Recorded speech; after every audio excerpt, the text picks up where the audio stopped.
Welcome to Unlocked. I am Dr. Joel Swakowski. In this show, we explore how truth comes to life through real stories and real people. Today, I am joined by my friend Jake Gibson. He's the senior pastor of Wayne County Christian Fellowship. He's been my friend for years now, and he is an amazing man. He's married, he has 3 kids, and he has quite the collection of stories for y'all. And today we get to hear about his story with how he met and grew his marriage with his wife, Ashley. So let's dive in. All right. Hey, Jake, how you doing? Hey, Joel. Doing Great to well. have you. Yeah, good, Man, man. thank you Great to so have much. you. I'm super excited to be here. Yeah, I'm happy to have you on the show. You and I, we were talking just this morning. We've known each other about 9 years, we're guessing. I'm Yeah. guessing. It Yeah. feels like sometimes longer than that, sometimes Maybe a shorter little longer, like 2014, 15. So somewhere, yeah, 10, ish. 11 years. Yeah. Yeah. I've been through a lot together. We've been, in ministry together. We've both grown into, being from associates to senior pastors together in different churches, but a lot of parallels. We're both pastors' kids too, so Yep. we always had that in common. And we were associates under our dad pastors, and yeah. But one big difference in you is you actually are married, and you're also dealing with I have a son, you have kids, but you're also married and have that whole dynamic in addition to being in ministry and being a senior pastor of a church. And I know we've talked before the episode and thought you had an interesting way of talking, like sharing what story you wanted to share as you and your wife Ashley. So I'd love to hear. I know it's quite the story. It's been quite the journey, and yeah, man, tell me about it. What was it like with Ashley all these years? Yeah. Yeah. When you first invited me to be on your show, the wheels started turning and I'm like, okay, this is where I want to start. I want to talk about one of my favorite people, actually, probably my favorite person in the world, and that is my Probably. wife. My wife, Ashley. And it's been fun kind of like going back and even talking with her in preparation for the show. So Ashley and we met in 1999.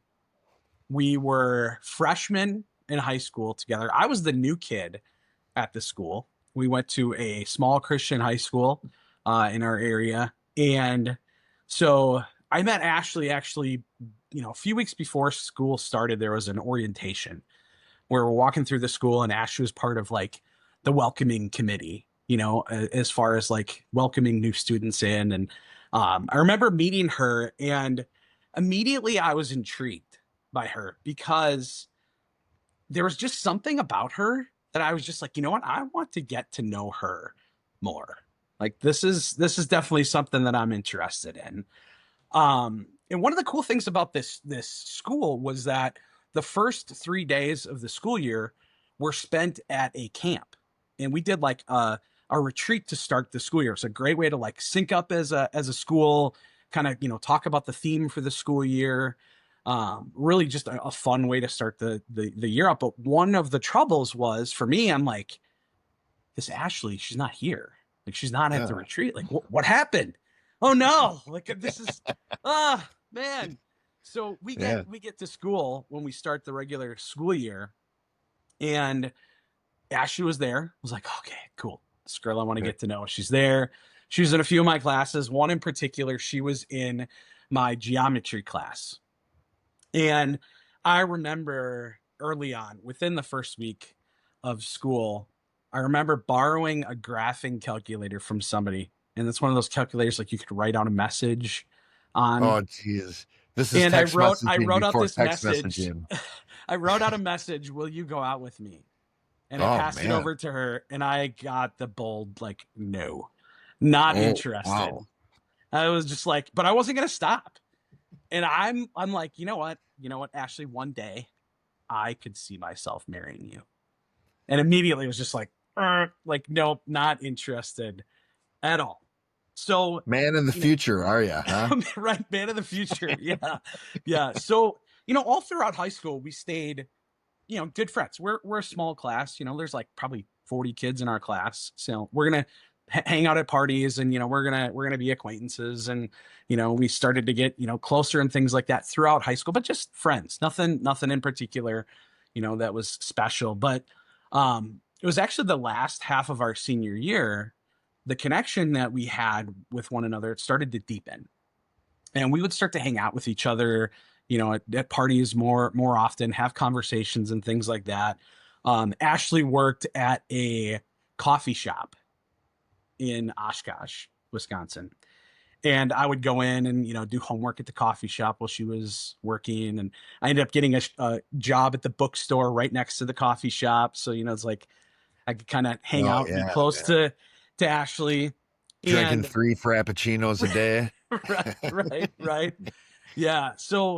So then we really started to hang out more regular. I remember asking her out on a date, not like, hey, I don't want you to be my girlfriend, but just, hey, would you like to go out on a date? And that really kind of started the one-on-one situations where we'd spend a lot of quality time with each other.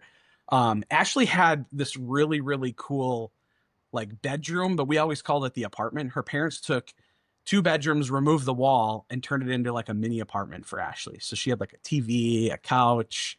So we do a Oh, lot of hanging cool. out, a lot of talking, watching movies. I can remember her pulling out her, photo albums and really just kind of walking me through her childhood, telling me some different stories and things. And I remember one particular night, we were sitting on this leather couch that she had, this 2-seat love seat. And we're just sitting there watching this movie, completely innocent. And we hear a knock at the door, and her dad walks in to say hi. And immediately Ashley reaches over and she grabs my hand.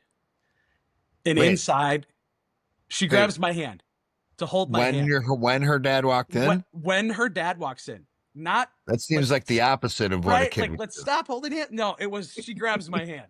Okay, And internally, I am just like, oh my gosh, what's this guy thinking? Like, what does I'm in this mean? trouble. She's grabbing my hand.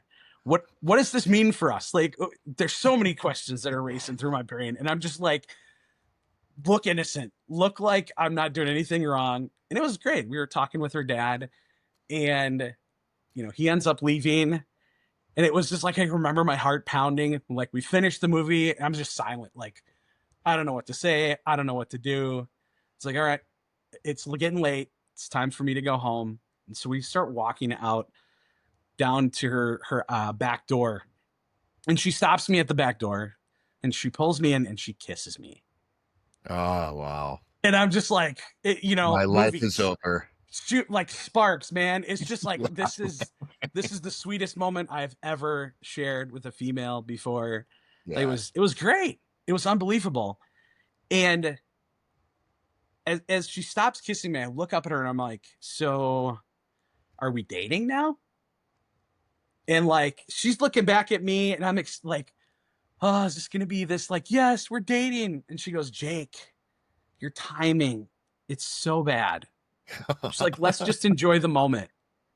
And I'm like, Yeah. okay. She turns and walks away, and I leave, and I'm just like, what the heck?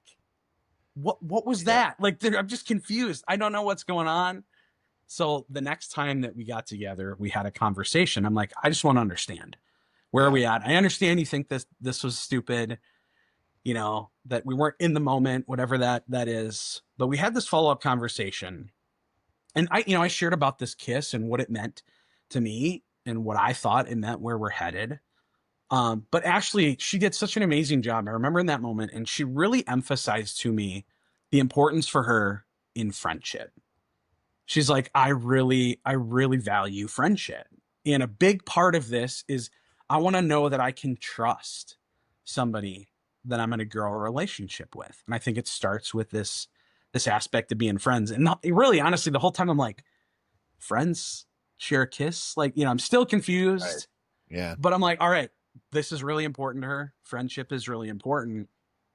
And then she stepped in and she ramped up the tension. And she's like, listen, Jake, she's like, sometimes I have a really hard time trusting you because of how cheesy and goofy you can be. And she really focused in on like the cheesy aspect of things. And I'm like, okay, like cheesy, what does that mean?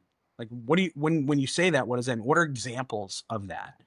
What are examples of what it, would be for me to be the opposite? What would that be? And she kept saying, I just want you to be yourself. I just want you to be genuine.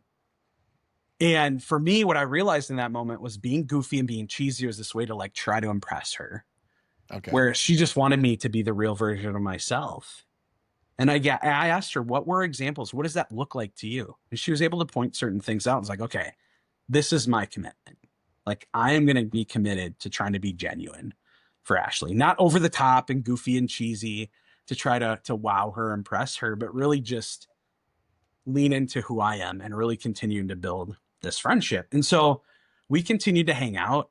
We spent a lot of time on the phone talking with each other. I can remember I went away for spring break for a week, and I think every night for 3 hours I spent time on the phone with her, just talking about anything and everything. And this is when Ashley, after that moment, this confrontation of quit being goofy and cheesy, just be yourself, and leaning into that, Ashley started to share really deeply about her own personal life, and being adopted as a young child, growing in a home of really not knowing who her birth parents were, having dreams and desires, and hearing her share how that affected her, and being able to listen and just really empathize with her and understand that. But then, leaning into this whole idea of Ashley sharing with me of how hard it was to grow up with a dad who was an alcoholic, and all the dynamics of how that affected her mom and the relationship with her and her mom and how that affected her.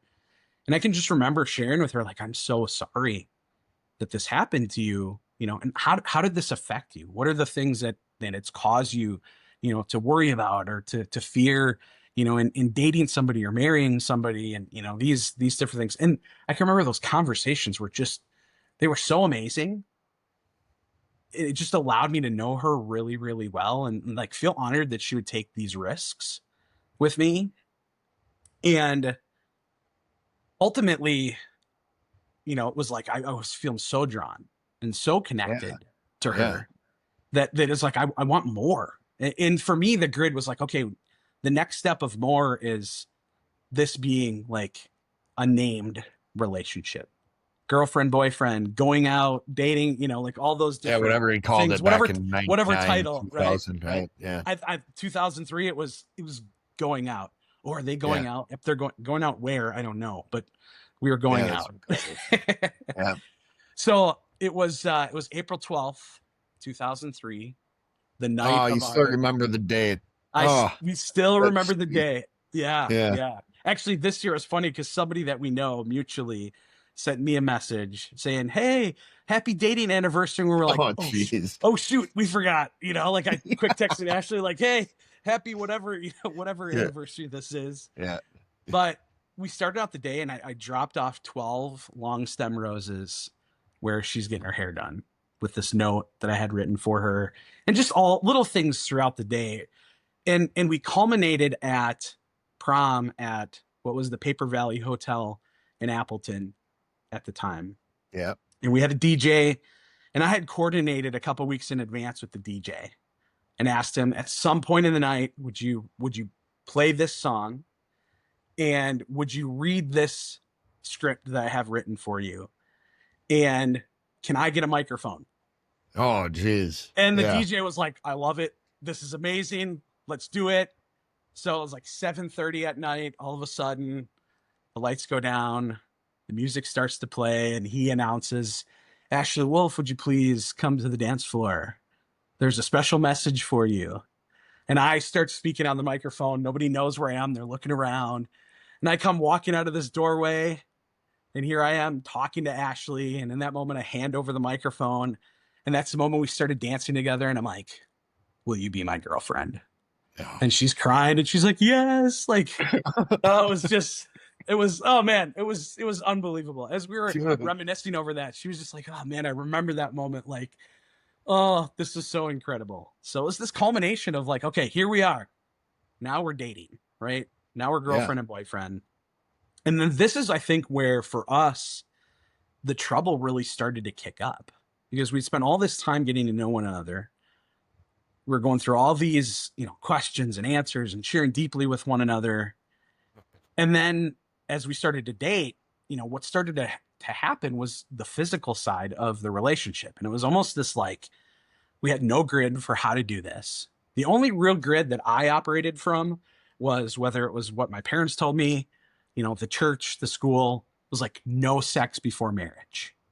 And all of the fear and all of the, do you know what could happen if you have sex before marriage? And it's just like, that's where I operated from, this fear of there's a line that I can't cross. And if I cross that line, my life is going to be ruined. Yeah, that's So, part of what I'm sitting here thinking. You guys did so many things, like in hindsight, right? You did so many hindsight. things right up to prom. And it's like, what I was going to ask is like, how did you, like, where did that all come from? Like, how did you guys know to operate that way? And then, yeah, it's interesting how once you define the relationship, what do you think it is that causes things to shift and be worse? It Yeah. seems. Yeah. Right. And as we have reflected back, I think a lot of this, I give so much credit to Ashley, because if it were up to me, I didn't need a title to ramp things up physically, but very much it was on Ashley saying, hey, this is really important to me. This friendship aspect of us being able to talk and share with one another, really getting to know one another. And first, like, that is our first objective. Let's be best friends. And that was really kind of this grid where it's like, okay, this is awesome. But for me, after that, it was like, okay, now we have this title and it means something. Because like, I know, the kids that I went to school with, the title's there, the conversations happen about what these people are doing on the weekends with each other, and, what they're doing at parties behind closed doors and things like that. And it's almost this like, well, I don't want to miss out.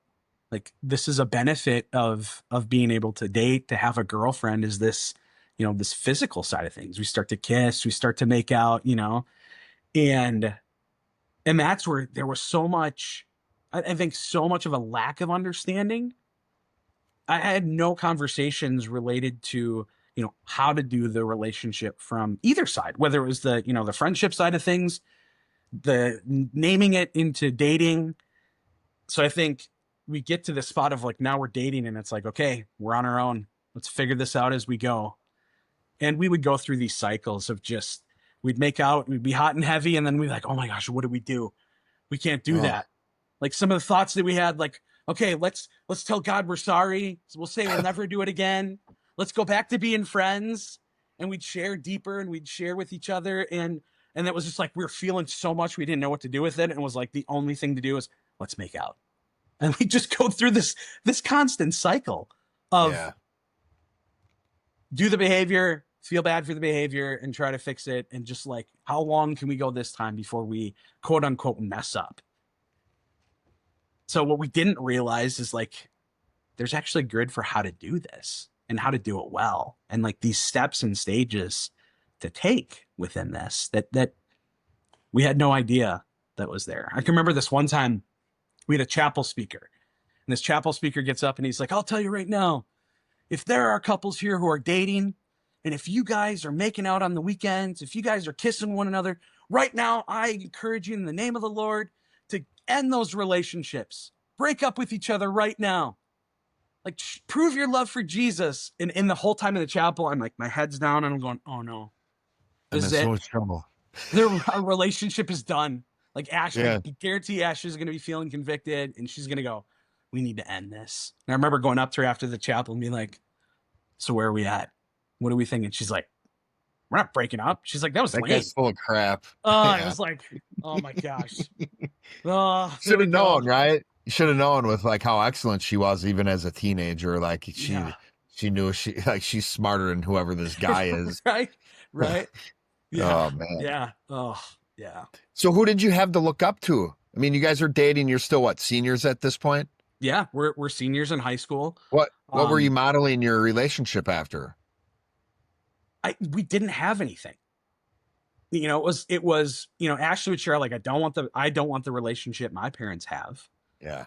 And I don't think I had the wherewithal to look at my parents objectively and go, huh, do I want that kind of relationship? It was just kind of like, hey, here's us two. We're our own people. Let's blaze our own trail in this. And that's So you're really, just I learning think that everything just by experience then, right? everything through experience. Which means there's a lot of mistakes that now in hindsight, like, I mean, hope you didn't need to make if you had the right Right. people Right. Yeah. helping you. Lots of damage that we had with each other. And there were so many good things that, as we graduated high school, as we went into, the next phase of life, we did a lot of work at the church that I now pastor in the capacity of leading the youth group. And we quickly earned the reputation as like a power couple.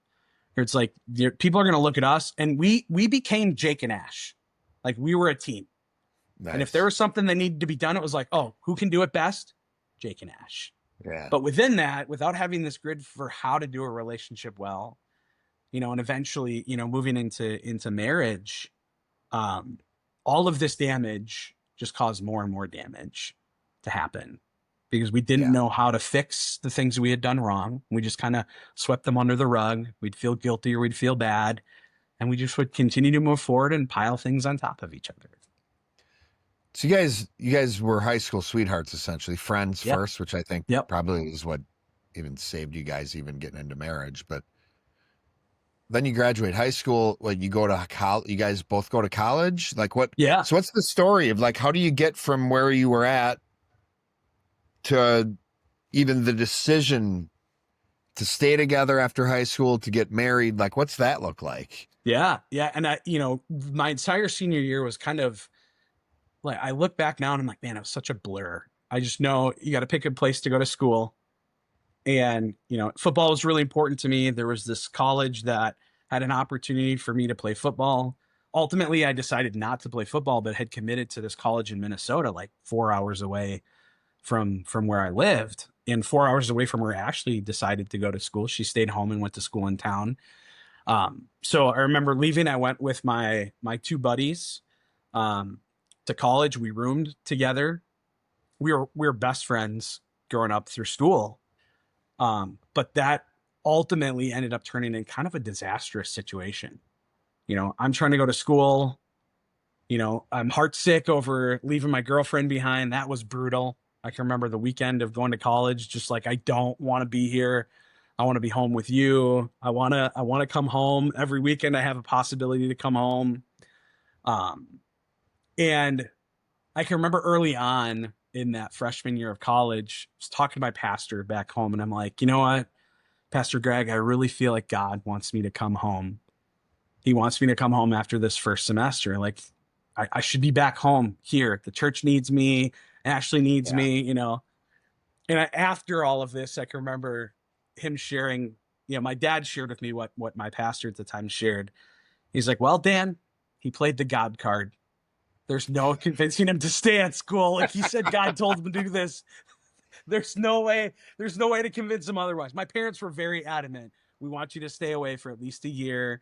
My Yeah. grandparents were helping pay for education. So they're like, all right, you want to come home? You got to tell grandma and grandpa that you're coming home after a semester. And I'm like, okay, I don't Yeah. care. Like, That's no we'll bad. I go want through to go. that conversation.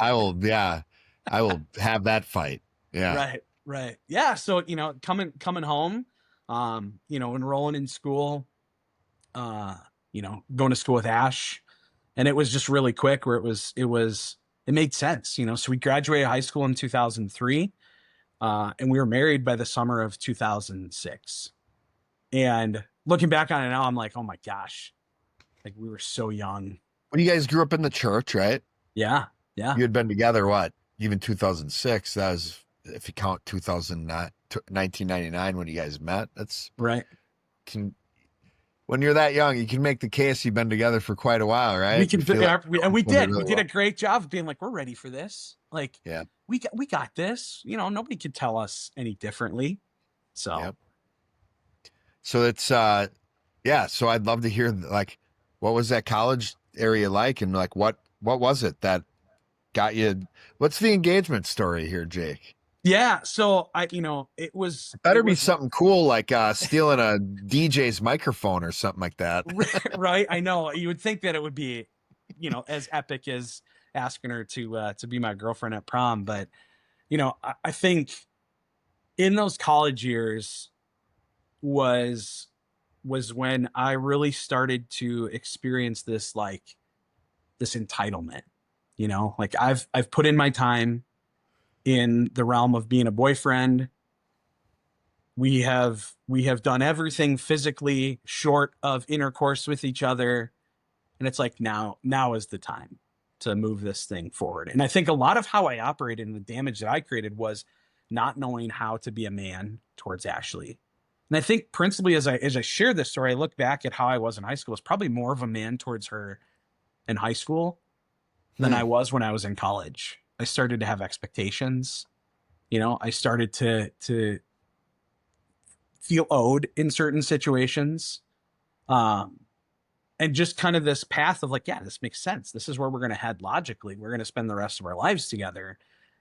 And all along the way, we'd have epic blowups and fights. And, it was like, oh, are we breaking up? But it was always like, nope, we're coming back together. We never actually deal with the issue. But then it was this inevitable of like, okay, I think we're going to get married. And I can remember Ashley's dad announcing to us, hey, amazing news. I am taking the family over Christmas to Hawaii. So I was part of the family. It was The Brady Ashley's Bunch. dad, Ashley's mom, Ashley, and myself, the four of us going to Hawaii. It was like 2 weeks later that I invited him out to dinner and asked him if I could marry his daughter. And he's like, yeah, but I wish you would have told me that before I announced that we're all going to Hawaii. So now, not only does he got a vacation to pay for Hawaii, he's got a Oh, wedding to pay for in like 6 months after that. So just even thinking about that, like, oh, I had no regard for this guy's finances. I had no regard for what was going on. Just felt this Ashley was rush. right. Even at 14, when she told you your timing is way off, Way Jake. off. Way off. Yeah, but it was, so I got his blessing that Yeah. yes, I can ask Ashley to be my wife. And I think even in that, I was like, I had this plan. I was going to make this meal for Ashley. And it was, a big part of this still. I'm operating for this, like, let's just be genuine. It doesn't always need to be this big, goofy, cheesy, explosive thing. So I'm going to make a meal for her. And I remember calling her boss. She was a preschool teacher. I'm like, hey, like, if there's any way Ashley can get out of work early today, if you could let her out, that'd be awesome. She's like, well, actually, Ashley just left. She's not feeling well. So Oh she no. leaves work and I'm like, why don't you come to my house? Like I can care for you. So she came over to my house and she was really sick. And I just pushed it. I'm just like, okay, this is what I was going to do. I want to do this anyway. Because there was some big church event that Friday night that I wanted to like, hey, here's the ring. We're engaged. Like this big, huge Yeah. celebration. And it was something I made it about me. And I think that's the principle of like our damage was when I made it all about me. Wow. Man, I appreciate you owning that.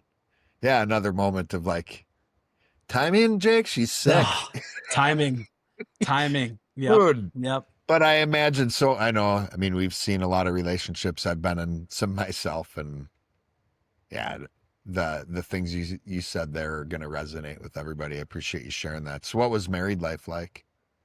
You guys Yeah, I been think married how long now? this summer will be 19 years that we've been Oh married. man, wow. So, I would say, if we go back and do the math, I asked Ashley 10, I was like, okay, when did the things start getting better for us? We were married in 2006.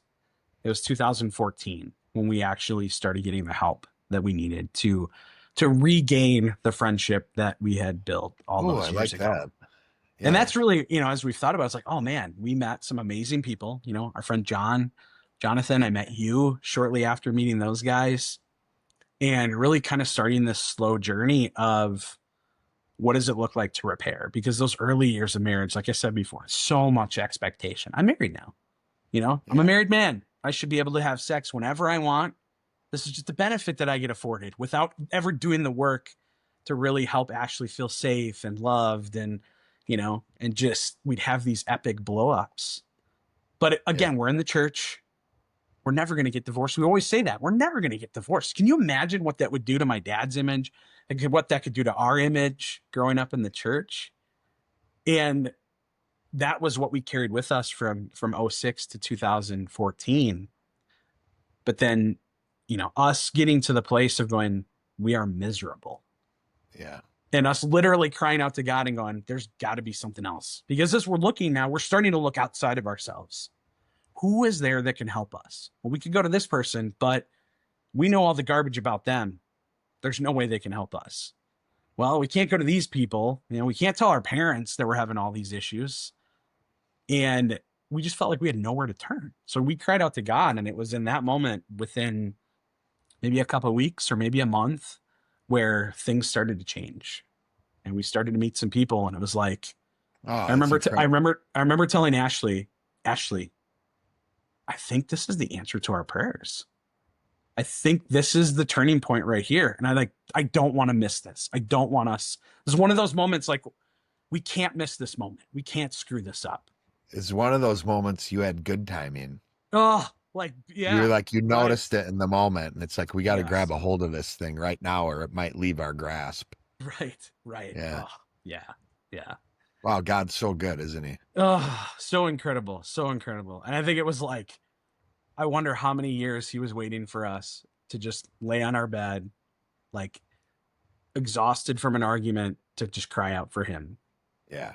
What would that story look like? Because I'm sure he's sitting there like, come on, guys.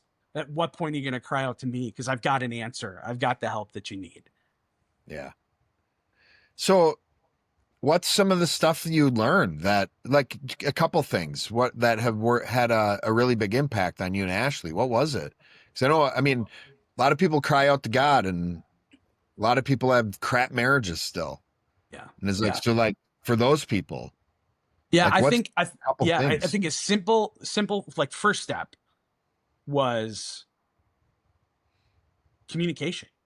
How are you communicating with one another? Tell us what a normal, when you have a disagreement, tell us about it. I'm talking with John, or I'm talking with Jonathan, and they're like, oh, okay, yeah, we know where that went wrong. We're like, where? Really? How Well, can you tell? you said, Ashley, this, she got pretty upset about that, didn't she? It was like, yeah. How did you know? Like, yeah, any woman would. And then, Yeah. so we'd start to learn how to communicate with one another. Another part of it is really learning uniquely who God created Ashley to be, and understanding this amazing vessel that is built to bear pain, to be able to serve others, understanding that, yeah, I'm a man of the future. There is this future focus that I have, but Yep. how the two of us can work together and sync up. And, having people share with us, oh, this is probably why you argue. This is probably the how this argument went. And it's like, wait a minute, were you in the home when this, like, how do you know this information that you can essentially tell me the script of how this went bad?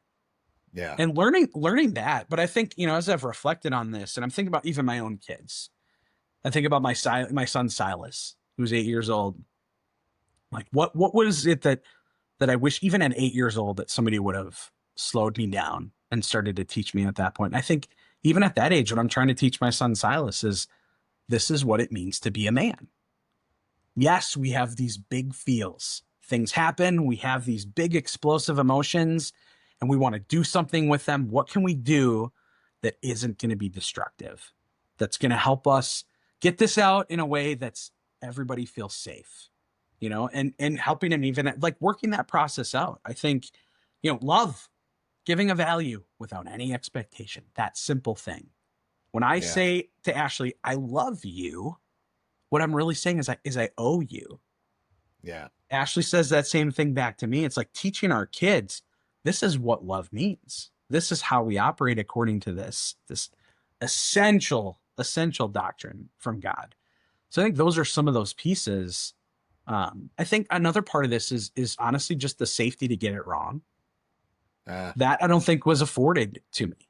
There is this level of we're church family. There's a level that we need to meet, which is true. Like, we are an example, but it doesn't mean we need to be flawless. Doesn't mean that we can't ever make a mistake, because there is a grid for how we fix those mistakes. Yeah, so there's something you and I know as pastors. We've been taught, there's 3 types of pastors. Which one do you want? And for us, even, it would be, who we want to be. Is it the pastor who never does anything wrong? Is it the pastor who does things wrong and hides it? Or is it the pastor who does things wrong and repairs it? Of course, the answer is number 3. But how many pastors do you see doing that? Mm-hmm. You could say the same for a marriage, right? Mm-hmm. It's like, what type of marriage do you want? The marriage that never has a fight or an argument or a mistake? It's like, that doesn't exist, people. Yeah. Or the Yeah. marriage that puts on a face, trying to protect some image. Yeah. And there's a bunch of garbage going on behind the scenes. It sounds like you know a lot about. I don't want that marriage. No one does, not especially the people in it.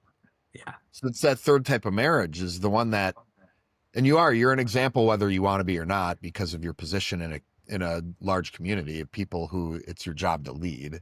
Right. Right. They're Yeah. gonna look whether you want to be an example or not. So it's like, yeah, live your life in front of them and repair. And I've seen you do that, which is pretty spectacular. I'd like to know, what's your answer to Silas as a man who has these big feels?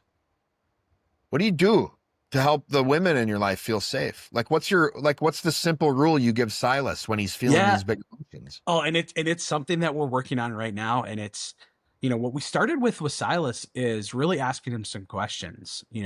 When you're upset and when you throw this thing, or when you're upset at your sister and you hit her, like, how do you think that makes her feel? Helping him realize and answer that first. Yep. And then going, okay, what do you want to do instead? What do you think would be a good move? And he's like, oh, Yeah. I don't know. You know, come to you and say, I'm really ticked off and I need some help. I'm like, great. Then Yeah. let's do that. Let's do that. Where it's like, I didn't even need to give a step. It's like, that's the step You I'd didn't have even given need to tell him, anyway. share, man. You need to share Right. with me. Just come to me. And I'm like, and I've even added on to it where it's like, dude, if you need to put your arms around me and just squeeze me, and I'll say, this is our phrase, squeeze me as mad as you are. And he'll just like, Oh, man. he'll put his arms around me and just squeeze tight. And I'll squeeze back. And I'm like, oh, dude, I feel that. Like, this sucks. I'm sorry that this thing happened to you. And it's like, okay, what now? What do we want to do now? And then having that moment of just like, I don't know, okay, dad, like, I want to, whatever it is, it's like he'll state it, he'll share. This is what I want to do now. It's like, yeah, okay, man, let's go. So a lot of it comes down to him being able to express those emotions in a healthy way with somebody Yeah. who's there to bear it for him and Yeah. not spilling over and causing damage to other people who it's our job to help keep safe. What's Yeah. interesting is all that advice to Silas is the same advice I see you taking for yourself. Yeah. Yeah. You're a man of big feels too. And I know this because I'm one of the guys that I'll get a phone call every once in a while and be like, dude, like, you have 5 minutes. Or even Yeah. just you'll send me an audio. You'll just like bitch to me about something in an audio message just to get it off your chest. Like, Yeah. that's the Yeah. type of stuff that's so healthy. And it does keep the women in our lives and the people we're meant to lead in our lives safe. So I always appreciate that. What's so cool is like the stuff you're teaching him. It's like that's what it means to be a man. That's not teaching a little boy how to be a little boy. Right. Right. That's teaching a little boy how you're going to feel these things, without saying it. You're going to feel these things when you're a man like I am too. Well, and I This look is at this what you need to do. this foundation that's being created with him, that like, this is what I wish would have been done with me as an 8-year-old, because then you take that forward, when Silas turns 12, 14, whatever it is, and he starts to go, man, there's this girl at school that I'm really, it's like, okay, dude, you're going to feel all these big feels when you're around her, when you go to the movies, when you go hang out at the swimming pool. Here's what we need to do with these big feels and these big emotions. Naturally, we're going to want to turn that into some, physical contact of some sort. Here's what it means to be a man and help this woman feel safe in this. Right. And I think back so many times, if I had a way to route and direct all of those intense feels that I had for Ashley, and had a grid for, this is a line that we're not going to cross, or, or we're ready to start crossing that line and touching physically, but having a roadmap for how to do that well. I think that's another one of those lessons where it's like, I have that now, and I can teach my son that, I can teach my daughter that, and create the safe space where it's like, I want them to come to me someday and go, okay, dad, like, this is where I'm at. I feel like it's time to take this relationship to the next level. How do you suggest I do this? And be able to have the answer. Like, oh, I can't wait. Can't wait. So a couple things I want to do before I want to ask two more questions. One is like, what is the advice you would give to kids dating these days, or to the parents listening, and how they could help? Like, what's the advice you would have given young Jake and Ashley? Yeah, I think, so if I'm speaking to young Jake and Ashley's life, number one, I'm telling them, look for somebody that you can model your relationship after and go have a conversation with them. Go talk with Nice. them. Somebody who is not afraid to share the pitfalls, the challenges, the things that they've gone through and help you learn from their experience. And I think Yeah. the second piece, what I would say is listen. Like, listen to what they're To saying, each other. Oh, understand it, listen to do them. it. Yeah. Like, do what they're saying to do. Don't just go do the step of there. We check the box. Like, actually listen to what they're saying. Yeah. Ask questions. Find people that you can ask questions about. And that's right. Part of me is conflicted, or it's like, I don't know if somebody would have said that to me. I'm 18 years old and been like, yeah, whatever. I know how this goes. That's right. Yeah. I think it's so important to have this young foundation. So it's like the parents out there right now, you got a 10-year-old kid, 12-year-old kid. Like, how are you handling the everyday interactions with them? Yeah. When they come home and share with you they got in trouble at school, are you freaking out right away as a first step? Or are you going, hey, let's talk about it. What happened? Let's I'm talk. I'm on your team. Even if you are guilty, I'm still on your team. I'm going to help fight for Yeah. you to make this right. That's a I huge love that. piece in this, is the foundation we're laying with our kids in just everyday simple interactions.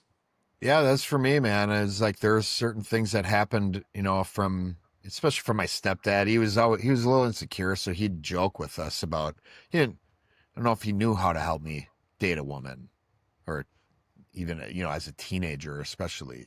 Mhm. So he would tease. Sure. And I Yeah. remember for me, with Jack, it was like I was committed to never teasing him about girls because I didn't want to happen to him what happened to me. Because I immediately, upon getting teased and feeling embarrassed, made the decision, whether it was consciously or unconsciously, like, well, I'm not going to share with my stepdad. I mean, he's not somebody I'm going to talk to about this. Yeah. And that's a lesson I've learned from you, as you shared about Jack. Yeah, Even Silas at 8 years old, he's got a really good friend at school who's a little girl. And there are kids that will tease him. And that's one of the things that we've shared. Silas, we're not going to tease you. We know that you really value this relationship with this girl, that you yep, you love her as a friend, and that you're never ever gonna get that teasing from us. We think it's right, awesome. yep. And it's cool because we'll go to soccer games and these two will come up and they'll just carry on conversations. And Ashley and I are like, these kids are 8 years No old. other, no And we're other just boys and girls are doing that, are no, they? we're just hanging out and we're talking. And she's not shy to, when we say, hey, what are your summer plans? Like, she's just talking and sharing. It's like, oh my gosh, this is So great. incredible. I love this. This is so amazing. Yeah, and he's sharing with you, and that was with Jack. That was the exciting thing for me, is as he grew into teens and then he's actually getting girlfriends, he starts sharing stuff with me, and there's stuff he's sharing with me that every once in a while is just like, handle this well, handle this well, handle this well, because I want to keep him sharing this stuff. But yeah, it's incredible. It's so much. I love what you're saying, because it's like, if the first thing I'm teaching my kids about dating is when they start dating at 16 or whatever, you probably already were too late. Right. It starts Yeah. with how we just communicate, and especially what you're modeling with Ashley in front of the kids. So that'd be like my final question for you, is where are you at with Ashley now? And what's the hopes for the future with you two? Oh my gosh. Yeah. As I reflect back on this aspect of Ashley and I starting as friends, and I remember a lot of the feelings that I had after these amazing conversations of, like, I don't want to ever lose this. And then losing it for a time as we're struggling through marriage. We are at the place now where she is absolutely my best friend.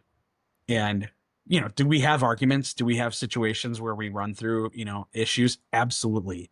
But we have a grid for how to fix those and we come out stronger on the other end. And yeah, we're so excited to be able to share those stories with other people, to be able to help them learn from us. But, coming up on 19 years of marriage, it's like, oh my gosh, like she is so amazing. Like, I would be half the man I am if it weren't for her. Just how awesome she is at pressing into what God has for her, how she's encouraging me to go towards what it is that God has for me, and then what we have together. And I really believe that God is going to use our story, our relationship, in some way, shape, or form to be able to invest into other people. Because I want people to have the marriage that I have today. I want people to learn from the experiences that I've gone through to be able to fight through these challenges, to fight through these failures and come out victorious on the other side. And I want to help people to find that victory as well, be able to claim that victory and live that victory. Dude, that warms my heart, man. I really appreciate you sharing that. I've seen it. I've known you long enough to see, by the time I knew you, you and Ashley were already on the road to repair. But it's been 9, 10 years since I've known you, and it's been amazing to see where you were to where you are today. And it's been amazing to see how, once you and Ashley started really being successful at learning how to repair with one another, both of you just immediately wanted to pour into other people and other couples and into the church more and into your kids. Seeing you two parent together is so inspiring. And that's a whole conversation I look forward to having with you and Ashley on another show. I've heard some stories that are just, they're movie worthy, epic stories. So, man, keep being yourselves, right? And keep changing the world as this awesome, you guys are a power couple. So thank you so much for being on today, Jake. I really appreciate you being here. Thank you so much for the opportunity, Dr. Joel. Love it, man. Thank you. Love you too. I will definitely have you back on. So can't wait. Stay tuned, man. And I'll catch you later, man. Have a good night. You as well. All right. Pretty great, right? Told you he was a good storyteller. Anyways, let's dive in. There's a few things he said that I really want to unpack and unlock some truth, some doctrine for you.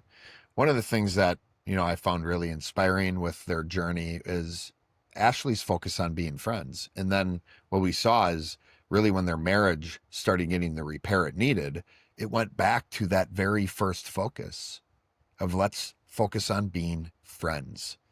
So what's this look like is really being yourselves. A lot of times, unfortunately, when people start dating or even just start growing an attraction to someone they're interested in, they start putting on a mask. They start acting like someone that they think the other person wants them to be.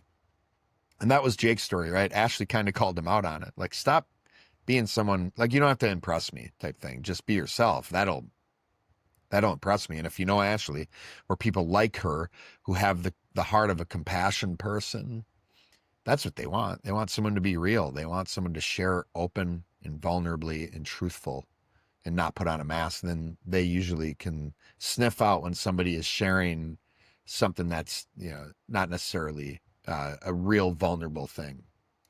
But, unfortunately, the people put this mask on, and what ends up happening, you date or you get married. And then a year in, all of a sudden you're like, who am I married to? I've seen this happen with people dating, with marriages where, they all of a sudden they feel trapped with someone they thought they knew that they didn't. Because after a while, putting a mask on just gets tiring. You get exhausted and your real self starts shining through. For better or worse, like we should be ourselves from the start so we know what we're getting into. But it's not really fair for one or either of the people in a relationship to be agreeing to something, especially marriage, if they don't know the person. So there's no point in being someone other than you are, unless you want a marriage or a relationship that is founded on deception. And one of the pieces of advice that I've given women who are interested in getting married someday is just be yourself fully. Like, you want a man to come towards you for who you are. And this is what men should do as well too. But ultimately with women, it's like, if they want the right man, the right way to do it is to be completely and unapologetically yourself. You might scare away 99 out of 100 guys, but the one guy who comes towards you will be coming towards you for the right reason, and you'll know that. Or if you put a mask on, the guy's coming towards you, you will know at some level that they came towards you because of the mask you had on. Now, another part that I thought was interesting is how the relationship Jake and Ashley were building started going south after they defined the relationship. And this happens a lot. There seems to be this belief that people have of like, it's more romantic to not define things. It's more romantic for us to be just spontaneous and it to be mysterious and to try to capture that and bottle it and keep the magic alive. And when you label things and when you define things, it takes the magic out. And actually, the opposite's true. Unfortunately, a lot of times people don't want to define things because they don't want to be held to doing that thing that they've now defined. Now, with Jake and Ashley and with everybody I've seen define their relationship and it goes south, it's because now they've stopped doing the causes that got them to where they are in the first place. Jake and Ashley focused on being friends. What happens when they start dating? They stop focusing on being friends. Now, the work they were doing to grow and getting to know each other has stopped, and they've relaxed. They kicked their feet up. And what? The very thing that they gave them energy to keep interacting with one another is gone. It's no wonder that their relationship at that point started getting worse. And then the way Jake shared, it sounds like even when they got married, that expectation ramped up even more. And it's like, I can expect whatever I want. I can expect what a husband is due. And, if she's expecting the same thing as what a wife is due, then you got two people who are expecting from another person who are no longer giving to each other. Now, what Jake and Ashley did and what everybody should do and where they're at now, even in their marriage, is really a picture of how people should date. They're focused on being friends. They're focused on getting to know each other more over time, not less. They're not feeling like, oh, I know him, I'm good. I know, like, they should know each other, but never with this I'm good, I have it attitude. And really what we're trying to do here is make the spiritual, mental, and emotional a cause in a relationship, especially dating, especially engagement, especially marriage. It doesn't change. In fact, one of the things that the community I'm a part of does really well is prepare people for marriage. And in the same way, they help people who are already married, who need help, learn how to date one another. Because if you do this right, the causes of dating, engagement, and marriage are really the same.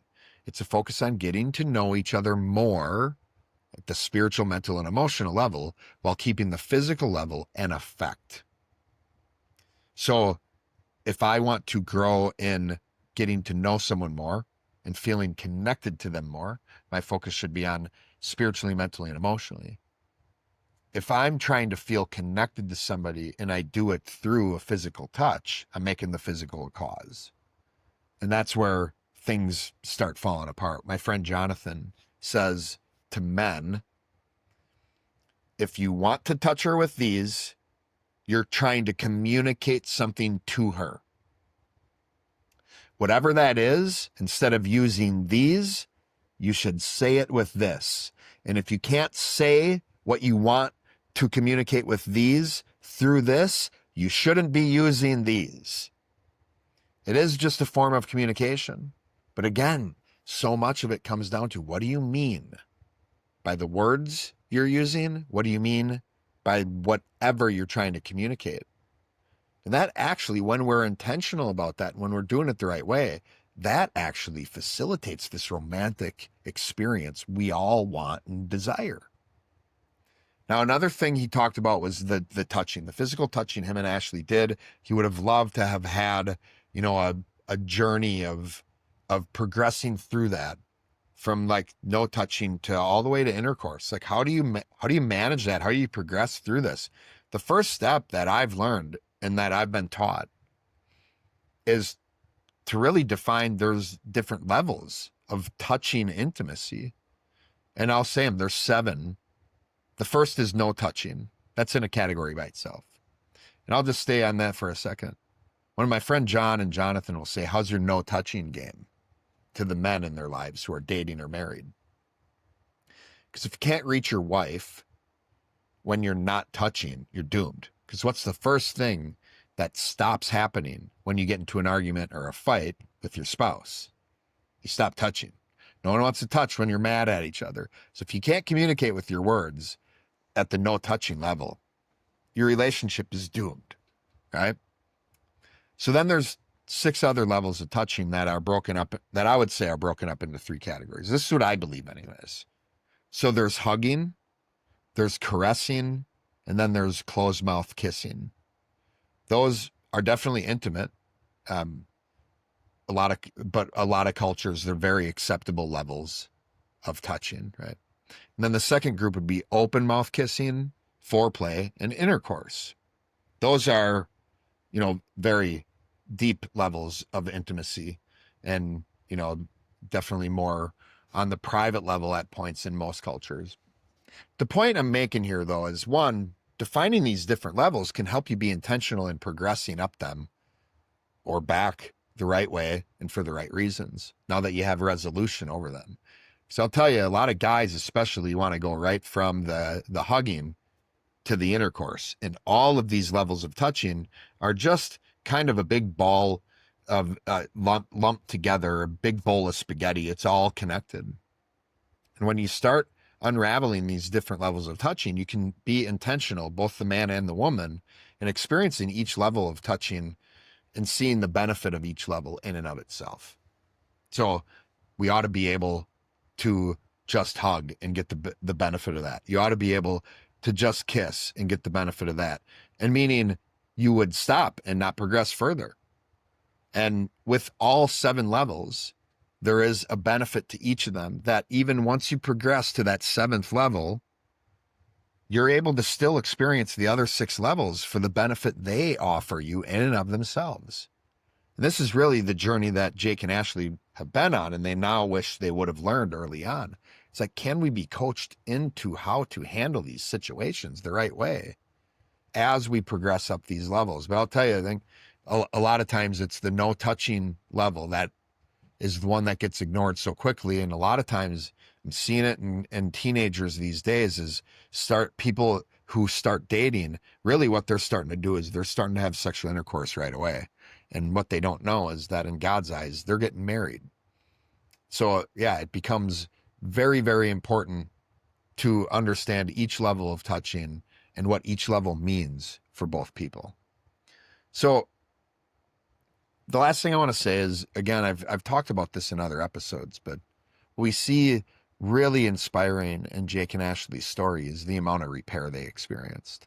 And they are one of those marriages now. That's that third type of marriage I mentioned in the episode. That marriage that when they make a mistake, they do the work they need to fix it, to get repair in that area.